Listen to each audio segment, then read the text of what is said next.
Umalume mina ngangisola but ngamkhuza umalume ngathi malume njengoba uthethe umama osekhulile ngoba umalumekazi wadlula emhlabeni ngathi njengoba uthethe umalumekazi osekhulile ulabantu bakhe njalo abantu bakhe basemazweni.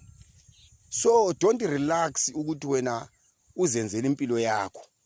Uyabona yena umalume walahla abakhe abantu bakhe balahla abahamba bahlala kibo kakani bahlala umalume abo baya ngaphi ngaphi. But ngikhuza ngithi malume impilo vela yenziwa njalo but wangangizwisisi umalumami. Hayi wasuka umalume endlini yakhe umalume wagcina vele thina singasafiki khona esehlala lo ngubani lo nkosikazi omusha umalumekazi omusha yena lo labantu abakhe abase UK. Then kwasebekhulunyiswana kwathiwa indlu lana ikumalosa bhabha kumbe emalosa bhabha kanjani yathengisa indlu kaMalume. Abantwana labana bathenga enye indlu ngaphi kwenye indawo endaweni ezidurayo asoze ngizikhuluma indaba zabantu ziyahlupha kusasa kuyathiwa ziphume ngami.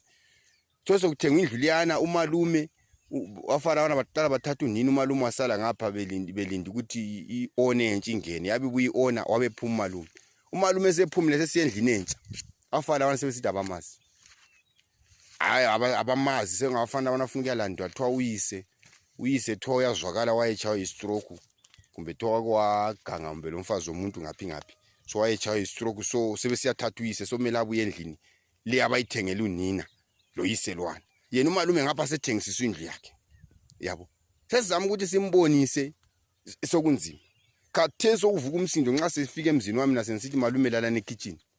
angisozala lesitting room malume mina lelo nkosikazi ebedroom ngoba avele ethengisa indlu mina ngazama ukumbonisa engene ethandweni lokho nasambonisa yikuthi umuntu nxa esakholise engene entweni yakhe kakhuzeki kodwa nxa selohlupho usebuya ngaphi ezihlobeni khathesi mina sengumuntu omubi ukuthi mfiki wamphatha rafu mina komalume endlini yakhe bengasafiki vele bengasafiki besokugcwala nje izihlobo zakibo kamalumekazi omutsha abafana balabana yonke into. Uthi mina kwelinye ilanga mina ngakhitshwa izicalo zami zakhitshwa mina ngathiwa ngikhipha izicathulo abanye bengena ngezicathulo mbakhangela mina ngakhipha izicathulo ngazishiya eminyango konke lokana ngakubamba so ngakufaka enhlizweni ngathi hayi malume nxa ukuvumela khonokho yabo kwelanga umalumekazi wabuya le spray ngihlezi lokho athiwa ama air freshen kokana ufika wasprayer kwaphela ngangihlezi khona wasprayer ebamba amakhala vele ngathi ngaba kwazi ukuthi victim yimi lapho akula asozo spray eceleni komunye umuntu onukayo yimi ngathi ngazithulile ngazenza ngathi amboni but ngasuka ngavalelisa khathesi umalume lohlupha indlu wathengisa ngala basamfuna abantwana bomfazi sokuthiwa kaphuma phela uyise sebemthethe bamthengela iwheelchair sekhona uyise